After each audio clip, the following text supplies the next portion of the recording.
அனைவருக்கும் வணக்கம். ஒரு முறை எம்ஜிஆர் அவர்கள் காரில் சென்று கொண்டிருந்தாராம்.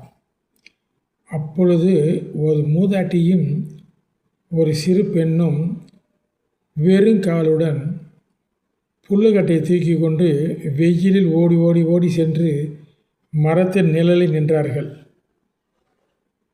திரும்பவும் ஓடி ஓடி சென்று அடுத்த மர நிழலில் நின்றார்கள். இதை பார்த்து கொண்டே எம்ஜிஆர் காரில் வந்தார்.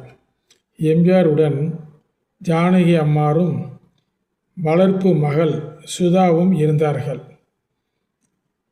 அப்பொழுது அந்த மூதாட்டியிடம் கார் வந்த பொழுது காரை நிப்பாட்டி ஜானகி அம்மாவுடைய செருப்பையும் அந்த சுதா பெண்ணினுடைய செருப்பையும் கழட்ட சொல்லி கொண்டு போய் அந்த மூதாட்டிக்கும் அந்த பெண்ணிற்கும் கொடுக்க சொன்னாராம். கொடுத்து விட்டு சந்தோஷமாக சிரித்து கொண்டே வந்துட்டாராம்.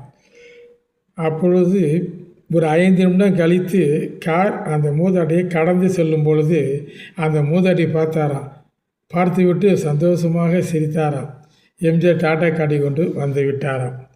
இது எம்ஜிஆரின் 8வது வள்ளலின் இரக்க குணத்தை காட்டுகிறது. நன்றி, வணக்கம்.